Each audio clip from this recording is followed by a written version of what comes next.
Lord. എല്ലാവർക്കും എൻ്റെ സ്നേഹവന്ദനം. ഒരിക്കൽ കൂടെ സ്പിരിച്വൽ മോഡ്സസിലേക്ക് സ്വാഗതം. കഴിഞ്ഞ ആഴ്ചത്തെ എപ്പിസോഡിൽ ഞാൻ പറഞ്ഞ പോലെ ഞങ്ങളുടെ ജീവിതത്തിനെതിരെ ചില കാറ്റുകൾ അടിച്ച് ഒരു പന പ്രകാരം ഒരു കാറ്റത്ത് വളഞ്ഞു പോകുമോ അതുപോലെ ചില ദുഃഖം സഹിച്ച് ചില വിഷമങ്ങളിൽ കൂടെ ഞങ്ങൾക്ക് കടന്നു പോകേണ്ടതായിട്ട് വന്നു. ഞങ്ങളുടെ മോൻ അവന് മെയ് 29 അവന് ഒരു രോഗം വന്ന് ചെസ്റ്റ് പെയിനും അതുപോലെ ഫീവറും ഒക്കെ ആയിട്ട് അവൻ അന്ന് മുതൽ ട്രീറ്റ്മെൻറ്റിലാണ്. ഇന്ന് വരെ ഡോക്ടേഴ്സിന് കണ്ടുപിടിക്കാൻ സാധിച്ചിട്ടില്ല ശരിക്കും എന്താണെന്ന്, ഡയഗ്നോസ് ആയിട്ടില്ല അവൻ്റെ ശരിക്കുള്ള അവസ്ഥ എന്താണെന്ന്. IV ആൻറ്റിബയോട്ടിക്സ് ഒക്കെ എടുത്തുകൊണ്ടിരിക്കുന്നു. പക്ഷെ ശരിക്കുള്ള ഡയഗ്നോസിസ് ഇതുവരെ സംഭവിച്ചിട്ടില്ല. പക്ഷേ ദൈവമക്കൾ അനേകം പേര് ഞങ്ങൾക്ക് വേണ്ടി പ്രാർത്ഥിക്കുന്നു. ഈ ഒരു പീരീഡിൽ എനിക്ക് വിശ്വസിക്കാൻ കഴിയാത്ത രീതിയിൽ അനേകം ആൾക്കാർ, ഞങ്ങൾ അറിയാത്ത ആൾക്കാർ, ഒരിക്കൽ പോലും കണ്ടിട്ടില്ലാത്ത, ഒരിക്കൽ പോലും സംസാരിച്ചിട്ടില്ലാത്ത ദൈവമക്കൾ ലോകത്തിൻ്റെ പല സ്ഥലങ്ങളിൽ നിന്ന് ഞങ്ങളെ ഫോൺ വിളിച്ച് ഞങ്ങളോട് പറയുമ്പോൾ ഞങ്ങൾക്കൊരു വലിയ ആശ്വാസമാണ്. നിങ്ങളിൽ പലരുടെയും ഫോൺ കോൾസ് ഞങ്ങൾക്ക് അറ്റൻഡ് ചെയ്യാൻ സാധിക്കാറില്ല. പലരും മെസ്സേജസ് ഇടുമ്പോൾ ഞങ്ങൾക്ക് റിപ്ലൈ സമയത്ത് അയക്കാൻ സാധിക്കാറില്ല. നിങ്ങൾ ഞങ്ങളോട് ക്ഷമിക്കണം. പക്ഷെ നിങ്ങൾ ഓരോരുത്തരും ഞങ്ങളും ഞങ്ങളുടെ സഭയും നിങ്ങൾക്ക് വേണ്ടി പ്രാർത്ഥിക്കുന്നു എന്ന് പറയുന്നത് ഒരു വലിയൊരു ആശ്വാസം. ഞങ്ങൾ ഒറ്റയ്ക്കല്ല, ദൈവം ഞങ്ങൾക്ക് വേണ്ടി ഒരു വലിയ ആർമിയെ ഞങ്ങളോട് കൂടെ നിന്ന് ഈ യുദ്ധത്തിൽ ഫൈറ്റ് ചെയ്യാൻ ദൈവം എഴുന്നേൽപ്പിച്ചു എന്ന് അറിയുമ്പോഴത്തേനും വലിയൊരു ആശ്വാസമാണ്.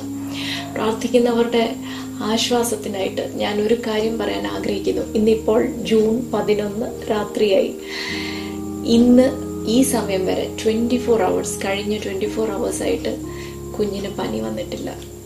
കുഞ്ഞിനെ ദൈവം ഇത്രത്തോളം സഹായിച്ചു. പക്ഷെ ഇന്നും അവൻ്റെ പല ബ്ലഡ് റിപ്പോർട്ട്സ്, വളരെ ഞങ്ങൾക്ക് വേദന തരുന്ന ബ്ലഡ് റിപ്പോർട്ട്സ് ആണ് വന്നിരിക്കുന്നത്. ഡോക്ടേഴ്സ് ഇപ്പോഴും ചിന്തിക്കുകയാണ് ഫർദർ കോഴ്സ് ഓഫ് ആക്ഷൻ എന്നതാണ്, ഫർദർ ഇൻവെസ്റ്റിഗേഷൻസ് എന്തൊക്കെയാണ് ചെയ്യേണ്ടതെന്നൊക്കെ അവർ ചിന്തിക്കുന്നു. പക്ഷെ പ്രാർത്ഥിക്കുന്ന ദൈവമക്കളോട് ഒരിക്കൽ കൂടെ അപേക്ഷിക്കുന്നു, നിങ്ങളെല്ലാവരും പ്രാർത്ഥിക്കുന്നുണ്ടെന്ന് എനിക്കറിയാം. നമുക്ക് വിശ്വാസത്തോടെ പ്രാർത്ഥിക്കാം. ദൈവം കുഞ്ഞിന് പൂർണ്ണ സൗഖ്യം കൊടുക്കും. ഈ കുഞ്ഞിന് ഈ രോഗം തുടങ്ങിയതിന് ശേഷം ഒരു ദിവസം ഒരു ആൻറ്റി, ഞാൻ കണ്ടിട്ടില്ല ആൻറ്റീനെ നേരിട്ട്, പക്ഷെ ഫോണിൽ കൂടെ ഇതുപോലെ സംസാരിച്ച് പരിചയമുണ്ട്. അപ്പോൾ ആൻറ്റി എനിക്കൊരു മെസ്സേജ് അയച്ചു. അതിങ്ങനെയാണ്, ഒരു വാക്യം അയച്ചിട്ട് എന്നോട് ചോദിച്ചു, മോളെ ഈ വാക്യത്തിൻ്റെ അർത്ഥം എന്നതാണെന്ന് ചോദിച്ചു. അത് നമ്മൾ യെരമ്യാവ് പ്രവചനത്തിൽ കാണുന്ന ഒരു വാക്യമാണ്. യെരമ്യാവ് 46:11 അവിടെ പറയുന്നത്, നീ അനേകം ചികിത്സകൾ ചെയ്തു, പല വിധത്തിലുള്ള ചികിത്സകൾ ചെയ്തു, നിനക്ക് ഒരു സൗഖ്യം നിന്റെ ചികിത്സയിൽ നിന്ന് കിട്ടത്തില്ല. നീ ഗിലെയാദിൽ പോയി തൈലം വാങ്ങുക.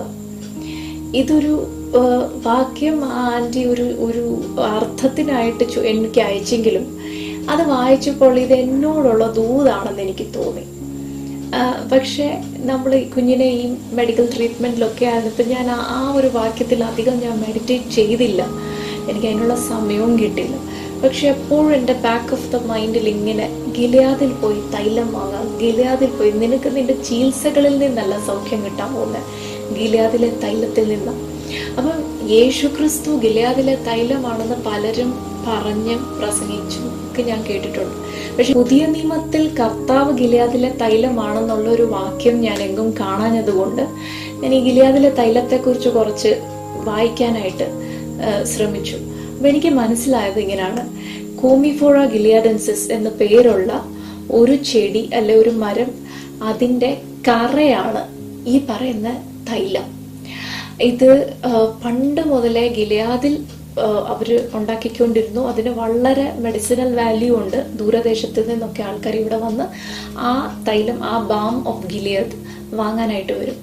പക്ഷേ എന്നെ ദൈവം ആ സമയത്ത് ഓർമ്മിപ്പിച്ച ഒരു കാര്യം എന്ന് പറഞ്ഞാൽ, എപ്പോഴും നമ്മൾ ഉച്ചരിക്കുന്ന ഒരു വാക്യം, സൗഖ്യത്തിന് വേണ്ടി നമ്മൾ പ്രാർത്ഥിക്കുമ്പോൾ, അവൻ്റെ അടിപ്പിണരാൽ എനിക്ക് സൗഖ്യം ലഭിച്ചു, നമുക്ക് സൗഖ്യം ലഭിച്ചു എന്നുള്ള യെശയ്യാവ് പറയുന്ന 53-ാം അധ്യായത്തിൻ്റെ 5-ാം വാക്യം, അത് എൻ്റെ മനസ്സിലേക്ക് പെട്ടെന്ന് വന്നു. ഇത് രണ്ടും കൂടെ കോറിലേറ്റ് ചെയ്ത് ദൈവാത്മാവ് എന്നോട് സംസാരിക്കാൻ തുടങ്ങി. ഞാൻ അതിന്ന് നിങ്ങളുടെ മുൻപിൽ വെക്കാൻ ആഗ്രഹിക്കുകയാണ്. നമ്മുടെ മലയാളികൾക്ക് ഈ ഗിലെയാദിലെ തൈലം അതെങ്ങനെയാണ് ഉണ്ടാവുന്നതെന്ന് മനസ്സിലാകാൻ വളരെ എളുപ്പമായിരിക്കും. കാരണം നമ്മൾക്ക് എല്ലാവർക്കും റബ്ബറിൻ്റെ മരത്തെ അറിയാം. നമ്മളുടെ നാട്ടിൽ റബ്ബർ ഉണ്ടാക്കുന്നത് എങ്ങനെയാണ്?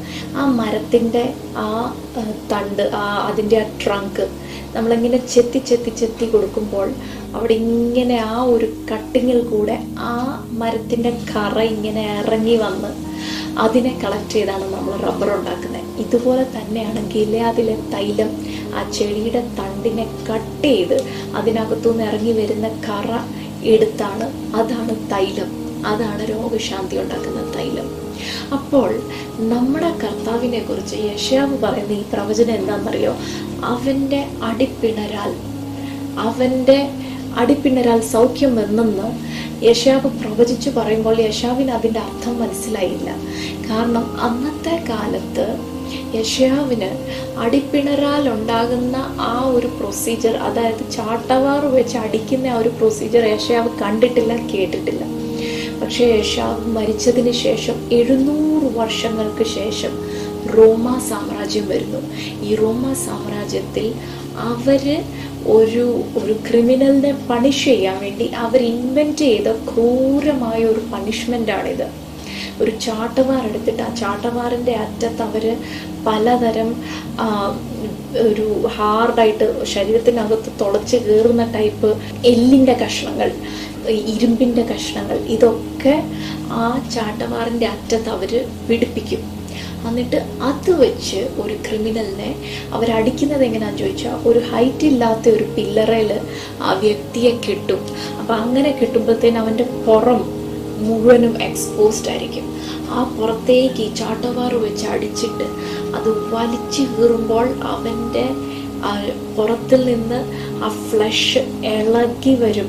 അവൻ്റെ പുറം മുഴുവൻ ഇതുപോലെ തോടുകൾ, രക്തം ഒഴുകുന്ന തോടുകൾ ഇങ്ങനെ വെട്ടുന്നത് പോലെ, ഒരു റബ്ബറിൻ്റെ മരത്തിൽ നമ്മളിങ്ങനെ ചെത്തിയെടുത്ത് റബ്ബറിൻ്റെ ആ കറ ഇറങ്ങി വരുന്ന പോലെ അങ്ങനെ വെട്ടിയെടുത്ത് രക്തം ഒഴുകുന്ന ആ കാഴ്ച യെശയ്യാവ് ദർശനത്തിൽ കണ്ടുകൊണ്ട് പ്രവചിച്ചു പറയുവാണ്, അവൻ്റെ അടിപ്പിണരാൽ നമ്മൾക്ക് സൗഖ്യം ലഭിച്ചു.